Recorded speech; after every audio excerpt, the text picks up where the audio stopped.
우리 함께 말씀 보시겠습니다. 마태복음 5장입니다. 마태복음 5장 43절에서 48절까지 말씀 보도록 하겠습니다. 마태복음 5장 43절에서 48절까지 말씀 한 절씩 읽겠습니다. 또 내 이웃을 사랑하고 내 원수를 미워하라 하였다는 것을 너희가 들었으나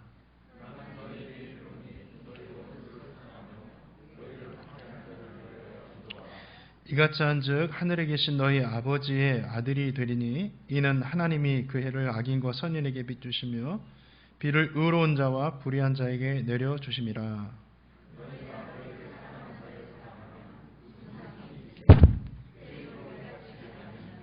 또 너희가 너희 형제에게만 무난하면 남보다 더한 것이 무엇이냐? 이방인들도 이같이 아니하느냐?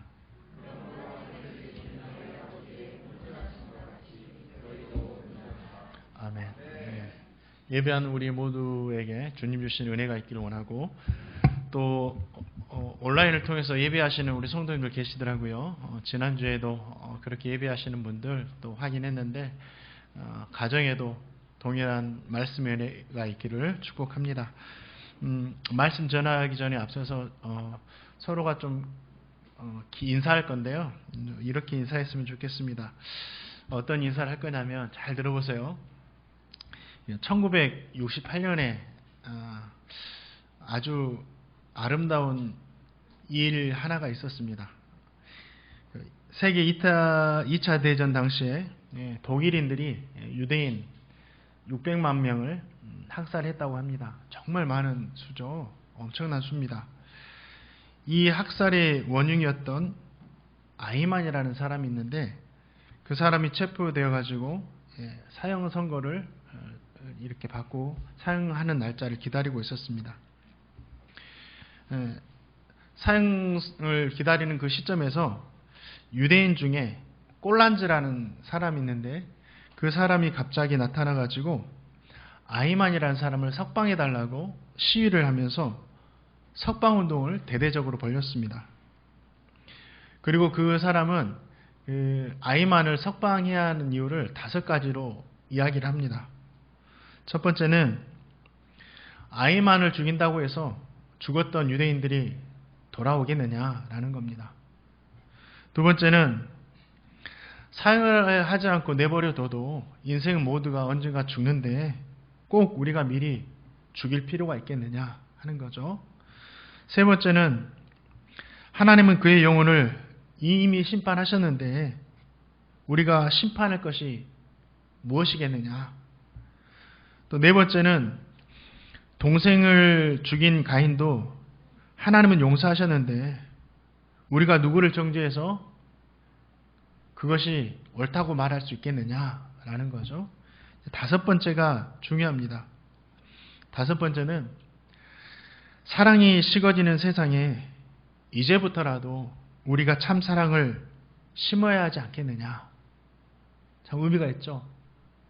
사랑이 식어진 세상에 이제부터라도 우리가 세상에 참 사랑을 심어야 하지 않겠느냐. 이 5번째 이야기가 참 저에게 울림이 있었습니다. 저는 행복누리 성도님 모두가 세상에 사랑을 심는 귀한 하나님의 자녀들 되시기를 축복합니다. 그래서 우리 성도님들이 계시기 때문에 이 세상이 조금이라도 사랑으로 채워지는 그런 아름다운 복된 따뜻한 세상이 되었으면 합니다. 그래서 이렇게 인사하고 말씀을 드렸으면 좋겠습니다. 사랑을 심으며 삽시다. 서로 인사하겠습니다. 시작. 사랑을 심으며 삽시다. 사랑 많이 심으세요. 나무만 심지 마시고 우리는 사랑을 심어야 됩니다. 오늘 말씀에서 예수님은 이스라엘 백성들을 향해서 원수를 미워하지 말고 사랑하라 이렇게 말씀하십니다. 사랑하라. 그리고 너희를 박해하는 자를 위해서 기도하라 라고 하시면서 사랑하는 구체적인 방법까지 우리에게 말씀해 주셨습니다. 주님은 왜 이스라엘 백성들에게 원수를 사랑하라 이렇게 말씀하셨을까요? 또한 이 말씀을 통해서 이스라엘 백성들과 이 말씀을 대하는 저와 성도님들에게 우리 주님께서 주시고자 하는 신앙의 교훈과 의례가 무엇일까요? 말씀을 통해서 주님 주시는 귀한 은혜를 함께 나누고자 합니다. 그때 당시 이스라엘 백성들은 하나님의 말씀에 순종해서 이웃은 사랑했지만 원수는 미워하는 삶을 살고 있었습니다. 또 그것이 하나님의 말씀이라고 찰떡같이 믿고 있었어요. 43절 말씀에 보니까 예수님께서 이웃은 사랑하고 내 원수를 미워하라 하였다는 것을 너희가 들었다라고 말씀을 하셨습니다. 이 말씀대로 이스라엘 백성들은 율법을 통해서 이웃 사랑에 대한 말씀을 끊임없이 듣고 있었습니다. 그리고 실천을 했겠죠. 자, 레위기 19장 18절 말씀 같이 읽어보겠습니다. 레위기 19장 18절 말씀 시작. 원수 갚지 말며 동포를 원망하지 말며 내 이웃 사랑하기를 내 자신과 같이 사랑하라. 나는 여호와이니라. 예. 그런데 이 율법의 말씀을 자세히 보면 이웃 사랑하라는 말씀은 나와 있는데 내 원수를 미워하라 이 말씀은 없어요. 율법의 말씀을 보면 내 원수를 미워하라는 말씀은 없어요.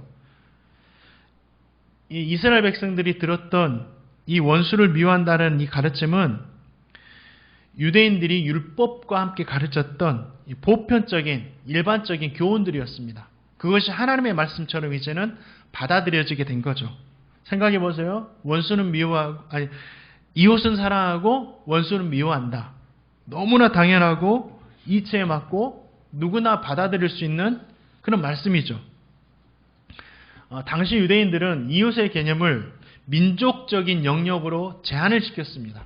그러니까 유대인들, 함께 피를 이어받은 아브라함의 자손 유대인들만이 우리의 이웃이다라고 생각하면서 이웃 사랑을 실천했다라는 거죠. 그리고 이 이웃, 유대인 이외에는 다 원수라고 생각하고 원수를 대적하고 미워했다라는 거예요. 심지어는 한 민족이었던 사마리안인들도 이방인의 피가 섞였다고 해서 그들을 이웃으로 인정하지를 않습니다. 그럴 뿐만 아니라 예수님 당시 로마에 이렇게 압제를 받고 있었는데 그들에게 있어서 로마는 원수였어요. 그렇기 때문에 그 로마인들을 미워했고 적개심을 가지고 대했다라는 거죠. 원수를 미워하라. 이것이 하나님의 명령이라고 생각했기 때문에 열심히 원수를 미워해도 자기들에게 거릴 것이 없었습니다. 원수와 같은 로마를 미워하는 것, 그리고 그것이 뜨거운 신앙이었고 하나님께 대한 열심이 되었다라는 거죠. 그런데 44절 말씀에 보니까 그런 이스라엘 백성들을 향해서 예수님 뭐라고 하십니까? 나는 너에게 이르노니 원수를 사랑해라 라고 말씀하세요. 자신들은 그렇게 배운 적이 없는데 이제는 예수님께서 그 말씀을 엎으시는 거예요. 원수를 사랑해라. 이것은 전혀 듣지 못한 새로운 가르침이었다라는 거죠. 그러면 예수님께서 말씀하시는 그 원수가 누구입니까? 이스라엘 백성들이 이해하고 있는 것처럼 이방 민족만이 원수가 아니라라는 거죠. 원수는 모든 사람이 될 수가 있는 거예요. 로마인도 원수가 될 수 있고 자신들이 이웃이라고 생각하는 유대인들도 원수가 될 수 있어요. 원수라는 의미는 본래 어떤 사람을 말하는 것이 아닙니다. 이방인 이것을 말하는 것이 아니라 하나님과 반대되는 성품을 가진 이방인들의 가증스러운 행위, 그러니까 하나님을 섬기지 않고 우상을 섬기면서 나오는 이 가증스러운 행위가 원수였어요. 하나님의 성품은 사랑인데 이와 반대로 무관심하고 미워하고 시기하고 질투하고 무질서하고 불신하고 원망하고 저주하고 우상을 섬기고 이 모든 것들이 원수였다는 거예요. 그러니까 사람이 원수가 아니라 사람에게 떠나선 그 악함에서 오는 그 성품들 모두가 다 원수였다라는 거예요. 요즘 새벽 예배 때 사무엘 상하를 이렇게 묵상하고 말씀을 전하고 있는데 다윗의 원수는 누구였습니까? 자신을 계속 미워하고 죽이려고 했던 사울 왕이 원수였죠. 그러니까 같은 민족끼리도 원수가 될 수 있는 거예요. 마태복음 13장을 보면 예수님께서 천국의 말씀을 하시면서 좋은 씨를 밭에 뿌린 비유를 하십니다. 추수 때가 됐는데 좋은 씨 뿌렸는데 가라지가 나왔다라는 거죠. 물어봐요. 주인이 어떻게 된 겁니까? 우리는 밭에 좋은 씨만 뿌렸는데요. 원수 마귀가 이렇게 하였구나. 가라지와 알곡이 같이 자라는 겁니다. 한 믿음 생활하는 이 공동체 안에도 원수가 있을 수 있다라는 거예요. 이뿐 아닙니다. 예수님에게 3년 동안 가르침을 받던 제자 중 가룟 유다가 예수님을 팔아넘깁니다. 함께 예수님의 말씀을 배운 그 제자들 중에도 원수가 있었어요. 그뿐 아니에요. 마태복음 10장 36절을 보면 사람의 원수가 자기 집안 식구다라고 예수님께서 말씀하세요. 어떻게 한 집에 살고 먹고 마시고 이렇게 희로애락을 같이 누리는 가족이 원수가 될 수 있냐고요. 그런데 이 가족이 원수가 될 수 있더라고요. 설교를 준비하면서 오카노 목사님의 설교집을 한번 보았습니다. 이 오카노 목사님의 설교에 이런 이야기가 나오더라고요. 어떤 부인이 남편을 일찍 여의고 아들 하나를 정성스럽게 키웠습니다. 얼마나 정성스럽게 키웠을까요? 아마 그런 분들의 심정은 자기 아들을 남편보다 더 사랑하는 마음으로 키운다 하더라고요. 남편처럼 의지하고 그렇게 키웠어요. 남편이 세상을 떠날 때 재산을 좀 남겨놓아서 재정적으로 어렵지 않게 이 자녀를 키웠죠. 그리고 자녀를 서울에까지 보내서 공부를 열심히 가르쳤습니다. 이 아들이 나중에 중학교에서 학생을 가르치고 있는 아주 예쁜 자매를 만납니다. 중학교 선생님이었겠죠. 그리고 결혼을 해서 서울에서 가정을 꾸렸습니다. 정말 그간의 고생과 노력이 너무 보상을 받은 것 같아요. 그리고 며느리가 얼마나 고마운지 자주 지방에 있는 어머니에게 전화를 해서 요청합니다. 어머니 이제 혼자 그만 사세요. 거기에 있는 살림 다 정리해가지고 서울로 오세요. 그럼 우리가 좀 더 집 넓혀가지고 함께 모시고 살 수 있습니다. 어머니 그렇게 하세요. 얼마나 고맙습니까? 처음에는 그 말을 흘려들었답니다. 괜히 자식 옆에 가서 마음고생하는 것보다 혼자 사는 것이 편하다 생각하기 때문이죠. 그런데도 계속해서 며느리가 이렇게 간청을 하자 생각 끝에 재산을 다 정리하고 서울로 올라와서 자신이 가지고 있던 돈을 전부 다 아들 며느리에게 주었습니다. 얼마나 어머니의 마음이 귀합니까? 그리고 이제 함께 삽니다. 여기까지 너무 행복해요. 우리가 본받아야 할 가정의 모습이죠. 그런데 놀라운 것은 그때부터 며느리가 변하기 시작해요. 시어머니에게 냉장고 절대 열지 못하게 합니다. 그리고 학교를 출근할 때는 냉장고에다가 모든 음식 다 넣고 또 어머니와 함께 집을 나서면서 집 문을 잠굽니다. 그리고 어머니에게 1,000원짜리 한 장 주면서 밖으로 내보냅니다.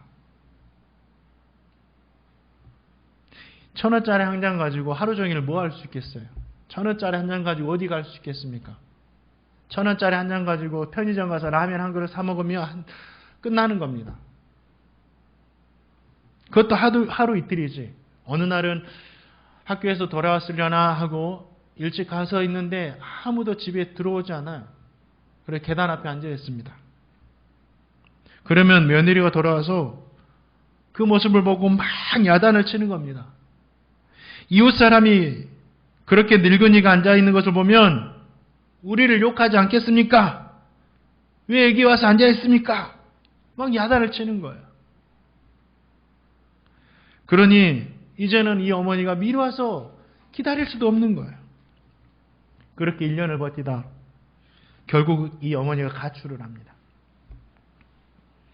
그리고 어떻게 지하에 있는 조그만 단칸방 하나를 구해가지고 파출부 일을 다니면서 혼자 살고 있어요. 그래도 그것이 마음 편하다고 했답니다. 이게 집안 식구들, 가족들 간에 일어나는 일이죠.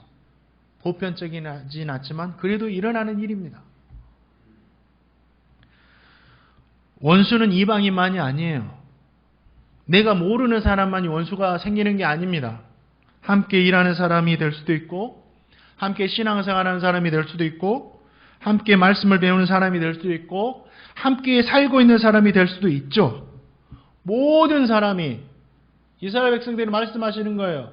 이방인들만이 원수가 될 수 있는 것이 아니라 모든 사람이 원수가 될 수 있다 말씀하시는 겁니다.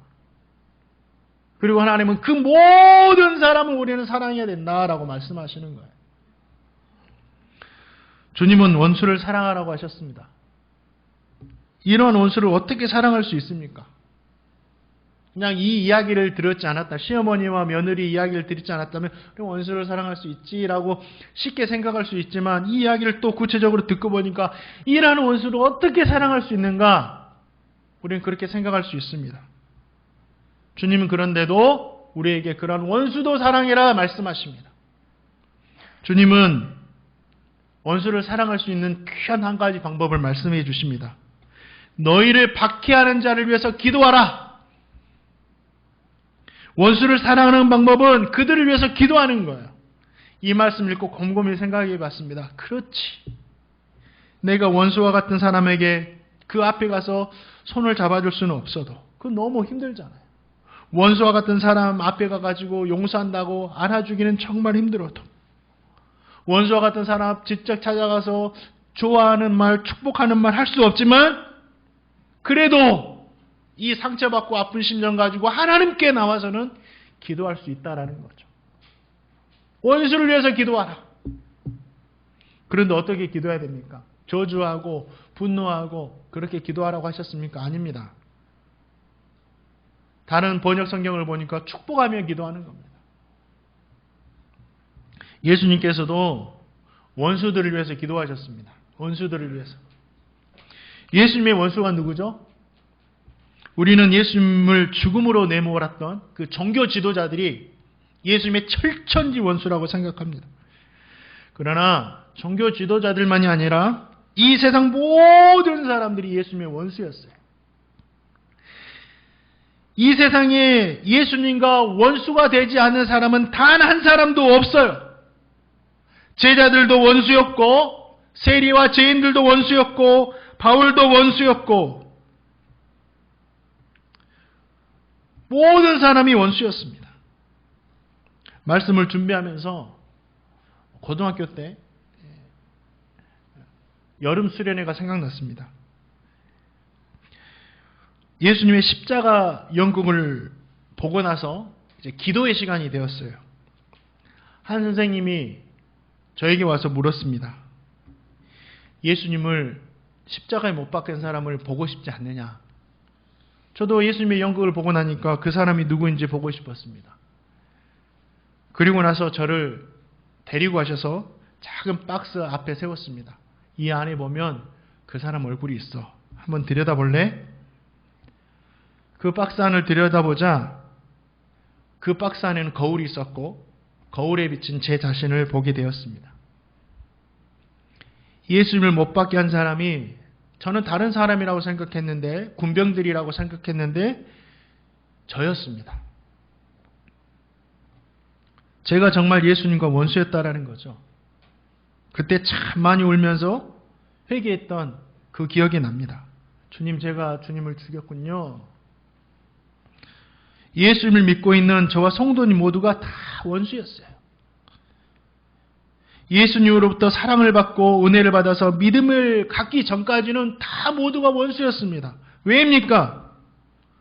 우리의 죄로 인해서 예수님이 십자가에서 죽으셨기 때문이죠. 특히 주님을 십자가에 못 박으라고 판결을 내린 종교 지도자들, 예수님을 십자가에 못 박으라고 소리친 이스라엘 백성들, 예수님을 직접 십자가에 못 박고 창으로 옆구리를 찌른 로마의 군병들이 다 예수님과 원수였습니다. 그런데 우리 주님께서 그 원수들을 향해서 십자가에서 뭐라고 기도하십니까? 너희를 박해하는 자를 위해서 기도하라 우리에게 가르치셨던 그 예수님이 그 박해받는 십자가 위에서 이렇게 기도하십니다. 아버지, 저의 죄를 사하여 주옵소서. 자기들이 하는 것을 알지 못합니다. 예수님께서 그렇게 기도하실 때 십자가에서 어떤 일이 벌어졌습니까? 예수님의 옷을 나누기 위해서 제비를 뽑고 있었습니다. 이 장면을 설교를 생각하면서 상상해 보니까 너무 서글픈 거예요.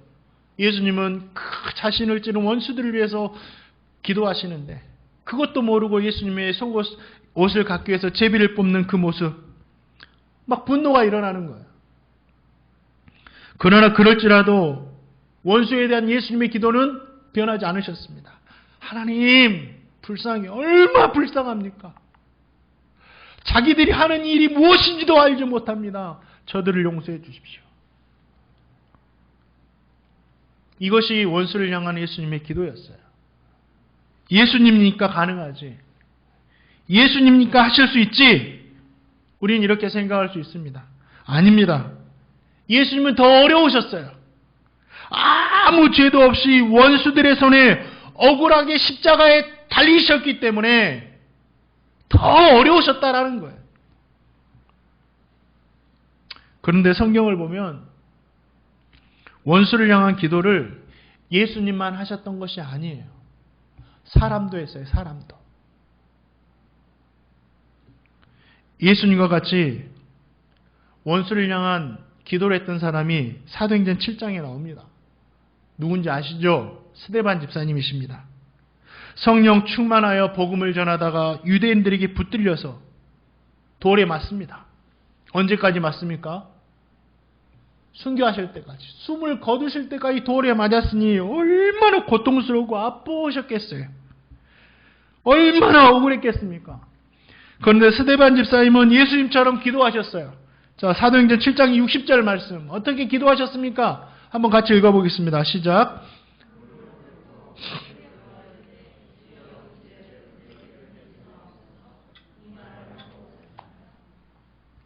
복음을 전하는 자신을 죽인 죄를 그들에게 돌리지 마시고 용서해달라고 기도하신 거예요. 여기에는 정말 스데반 집사님의 성숙한 신앙의 모습이 있어요.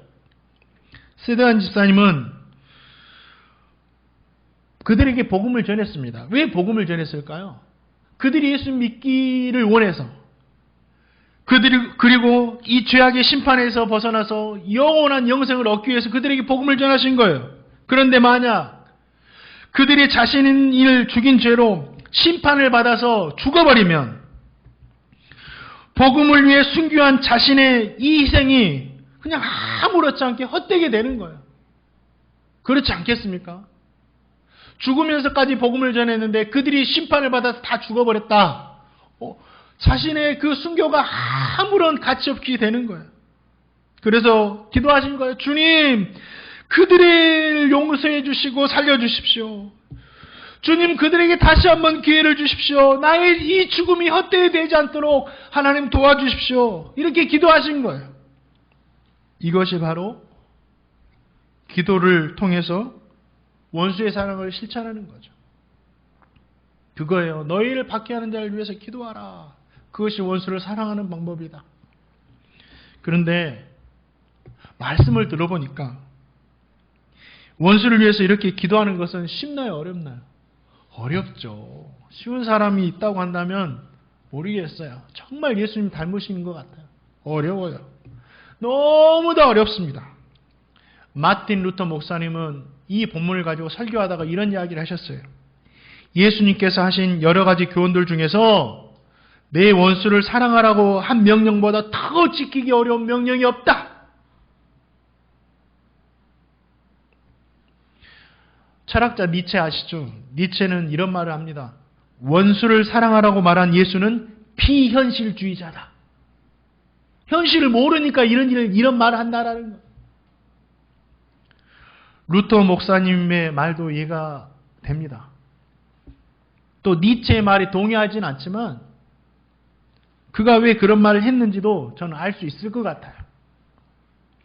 예수님께서도 이 말씀을 이스라엘 백성들에게 하셨지만 이 말씀이 힘들다라는 것을 예수님 모르셨을까요? 알고 계셨을 거예요.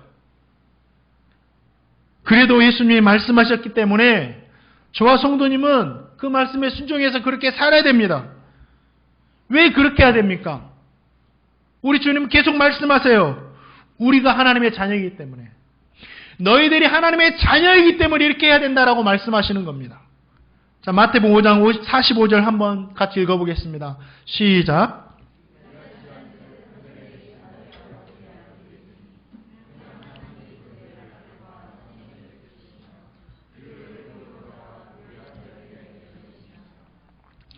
유대 사회에서는 이 아들이 아버지의 재산과 직업을 다 물려받습니다. 그래서 예수님께서도 예수님의 아버지, 육신의 아버지였던 요셉의 직업을 물려받으셔서 몫으로 살아가셨죠. 망치질 하시고 못질 하시고 톱질 하시면서 살아가셨어요. 거기에다가 직업과 이런 재산 이런 것만 물려받는 것이 아니라 아버지의 성품까지도 그대로 물려받아야 했었습니다. 저와 성도님은 예수님을 믿는 그 순간부터 하나님의 자녀가 되었어요. 하나님의 아들, 하나님의 딸이 되었다라는 거죠. 그렇다면 저와 성도님은 아버지 되신 하나님으로부터 물려받아야 돼요. 물론 천국도 우리가 물려받지만 하나님 아버지의 성품까지도, 하나님 아버지의 마음까지도 우리는 물려받아야 된다라는 거예요. 거기에 어떤 성품이 있냐면 오늘 말씀 계속 읽어보니까 악한 사람과 선한 사람에게 똑같이 해를 비춰주시는 그 성품, 의로운 자와 불의한 자를 차별하지 않고 똑같이 비를 내려주시는 그 성품을 물려받으라는 거예요. 우리를 사랑하는 자만 사랑하는 것이 아니라 원수까지도 사랑하시는 그 하나님의 성품을 우리는 물려받아야 된다라는 거죠. 그 사람이 누구입니까? 하나님을 아버지로 모신 진정 하나님의 아들이라 할 수 있다라고 말씀하시는 것이 바로 45절 말씀입니다. 주님은 이스라엘 백성들에게 이렇게 말씀하세요. 너희가 진정 하나님의 자녀이냐? 그러면 아버지 되신 하나님의 성품까지 상속받아야 된다라고 말씀하시는 겁니다. 하나님 아버지의 사랑의 마음은 어떤 마음이죠? 하나뿐인 아들을 내어주시기까지 원수 같은 우리를 사랑하시는 그 하나님 아버지의 사랑을 저와 성도님 물려받아야 돼요. 주님 다시 오시는 날까지 참고 인내하시고 기다려주시는 그 하나님 아버지의 오래 참으심의 마음을 저와 성도님이 물려받아야 돼요. 날마다 말할 수 없는 탄식으로 우리를 위해 친히 간구하시는 그 하나님 아버지의 기도를 저와 성도님이 물려받아야 돼요. 원수 같은 우리가 무엇을 구하든지 들어주시고 또 들어주시면서 필요한 것을 무한하게 공급해 주시는, 그리고 거저주시는 그 넉넉한 하나님 아버지의 마음을 우리는 물려받아야 돼요.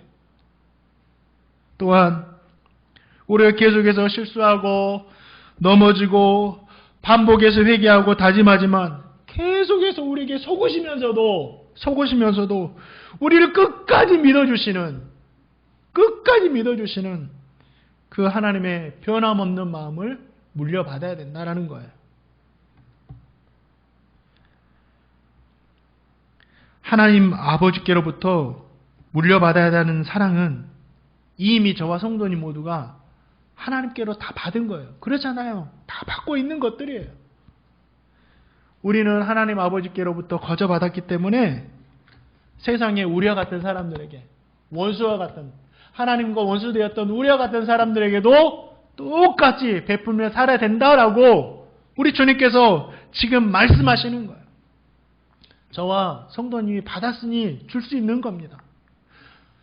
받았으니 줄 수 있는 거예요. 그걸 잊어서는 안 돼요. 이미 저와 성도님이 받았다고요. 분비는 우애로라는 책이 있어요. 그 책에 어떤 이야기가 나오냐면 한 젊은이가 일을 하다가 회사에 수천 달러를 공금 횡령합니다. 그래서 들켜요. 그래서 사장실에 끌려갑니다.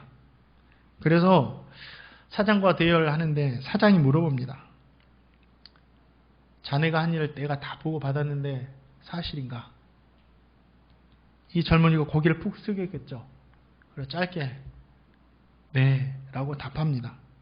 그러자 사장은 깜짝 놀랄 만한 질문을 해요. 정말 이제는 내가 법적인 처벌, 회사에도 잘리겠지만 법적인 처벌을 받을 것들에 대해서 막 벌벌 떨고 있는데 내가 자네를 용서하고 아무 일 없는 것처럼 일하게 해준다면 앞으로는 내가 자네를 믿어도 되겠는가?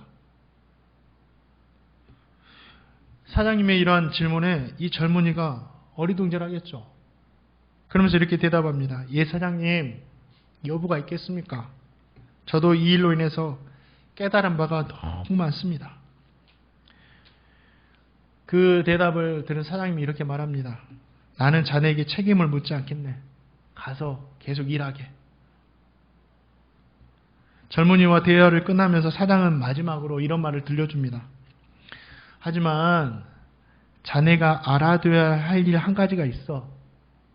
이 회사에서 유혹에 넘어갔다가 관용을 받은 사람은 자네가 두 번째라는 거야.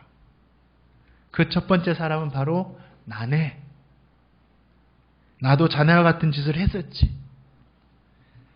자네가 받고 있는 자비를 나도 받았었네. 이렇게 말하는 거야.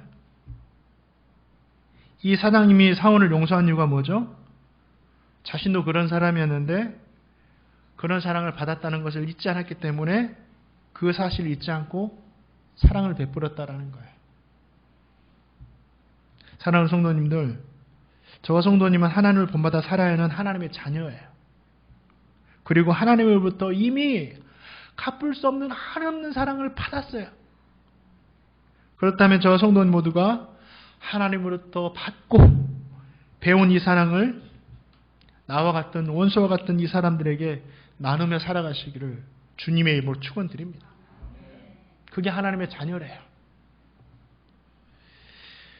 또한 스데반 집사님이 참 연약하신 분이었죠.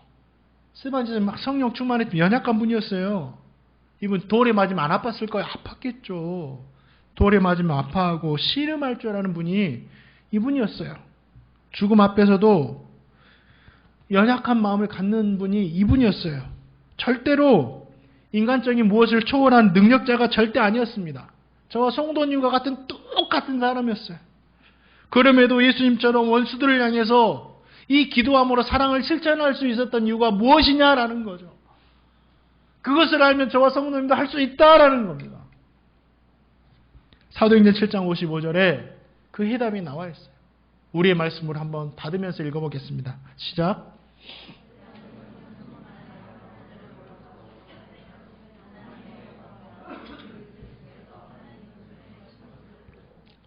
성령님의 도우심이 있었기 때문이죠. 스데반 집사님은 담대하게 복음을 전한 후에 돌에 맞아 순교하시기 전에 성령의 충만함을 받습니다. 그리고 영적인 눈이 활짝 열려서 하나님의 영광과 예수님을 보게 되죠. 성령 충만함과 하나님의 영광의 크심이 그가 감당하게 하는 순교의 고통보다 더 컸기 때문에 능히 감당하게 하신 거예요. 그 성령의 능력이 스데반 집사님으로 하여금 마지막까지 원수를 향해 기도하며 사랑을 실천할 수 있게 만드셨다라는 거예요. 성령의 충만함. 그 성령께서 저와 성도님과 함께 하신다고요. 내가 세상 끝날까지 함께 하겠다. 보혜사 성령을 보내주시겠다. 예수를 믿는 순간부터 성령 하나님이 저와 성도님과 함께 하신다라고요. 스데반 집사님에게 함께 하신 게 아니에요. 저와 성도님과도 함께 하십니다.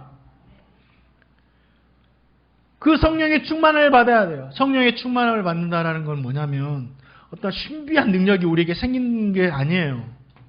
막 예언을 말하고 환상을 보고 막 질병이 고쳐지고 초자연적인 일이 일어나고, 이것은 성령 충만함 받은 결과로 나오는 한편의 사건이에요. 그게 전부가 아니에요. 이 성령 충만함을 받는다라는 건 뭐냐면 우리 안에 스데반 집사님처럼 복음으로 가득하다라는 거예요. 복음으로 가득하니까 사랑이 넘쳐나가지고 막 복음 전하면서 그 모든 것들을 감당해낼 수 있는 거예요. 나에게 성령 충만한다는 것은 하나님의 말씀으로 내 안에 가득하다라는 거예요. 그러니까 하나님의 말씀이 막 내 자신을 지배해가지고 내 자신도 감당하지 못하는 일들을 막 하게끔 하시는 거예요. 이게 성령 충만함입니다. 말씀이 충만하니까 스데반 집사님이 그렇게 막 하실 수 있었다라는 거예요. 내 안에 말씀이 가득하니까 그 말씀을 내 안에 있는 어떤 연약함도 거부하지 못하고 막 순종하게 되더라는 거죠. 사랑하는 성도님들, 우리 안에 성령님이 계셔요. 성령 충만을 받으시기 바랍니다. 우리에게서 말씀이 필요하고 복음이 필요한 거예요. 그래서 성령 충만을 받아서 원수까지도 사랑하며 살아가시는 저와 행복누리교회 성도님 되시기를 주님의 이름으로 축원드립니다. 말씀을 맺을게요. 이스라엘 백성들과 저 성도님은 이제 좀 시간을 거슬러 올라가서 지금까지 6가지 율법의 말씀을 다 들었습니다. 6가지 율법의 말씀 아시나요? 주님께서 이 6가지 율법의 말씀을 이스라엘 백성들에게 새롭게 들려주신 이유가 무엇입니까? 그 이유가 5장 48절이에요. 자, 5장 48절 같이 한번 읽어보겠습니다. 5장 48절 시작.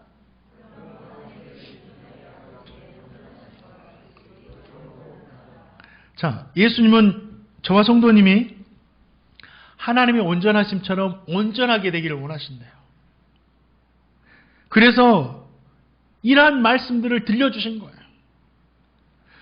사람이 하나님처럼 똑같이 온전해질 수 있습니까? 그건 불가능한 거죠. 이것은 예수님께까지 자라가라, 하나님을 본받아 살아가라, 이런 뜻이에요.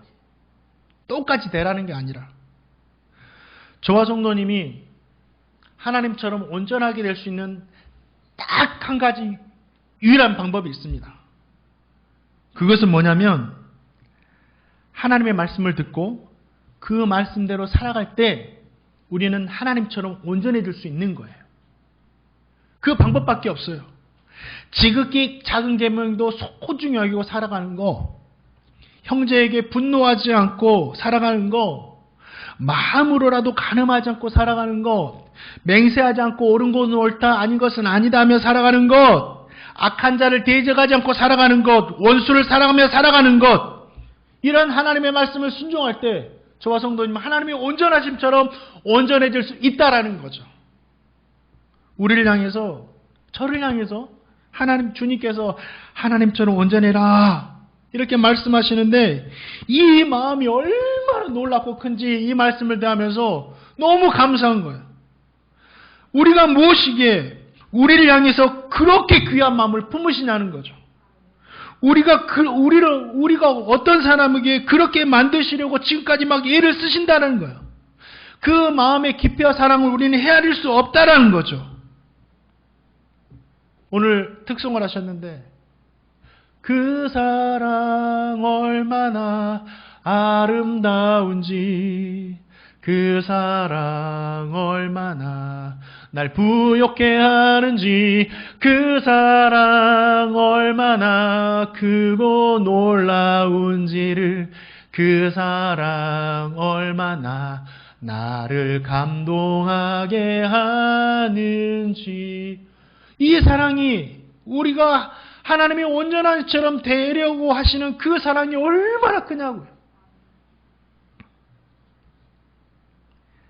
제가 주님을 믿지 않았다면 세상이 너무 좋아요. 주님을 다 제해놓고 주님이 없다면 세상으로 달려가야죠. 세상이 얼마나 좋고 아름다운 게 많습니까? 제가 주님을 믿지 않았다면 악으로 달려가기에 정말 빠른 사람입니다, 저는. 제가 그런 사람이에요. 그래도 조금이라도 완전한 모습으로 내가 살 수 있었던 것이 다 하나님의 은혜다. 하나님처럼 온전해라. 그 하나님의 깊은 사랑 때문이다. 저는 그 주님의 사랑이 너무 큼을 깨닫습니다. 제가 무엇이라고 이 6가지 말씀을 하시면서 계속해서 먹여주시냐고요. 사랑하는 성도님들, 저와 성도님이 온전하기를 원하시는 그 예수님의 사랑의 마음을 깨달으시기 바랍니다. 그래서 행복누리교회 성도님들 모두가 이 하나님의 말씀을 눈으로 보고, 잘 눈으로 보고, 귀로 듣고, 마음으로 담고, 그 다음에 어떻게 해야 될까요? 삶으로 묻어나는 거예요. 삶으로 나타내는 겁니다. 그래서 저 성도님 모두가 오늘 말씀에서 같이 하나님의 온전하신처럼 온전한 모습으로 살아가시기를 주님의 입으로 축원드립니다.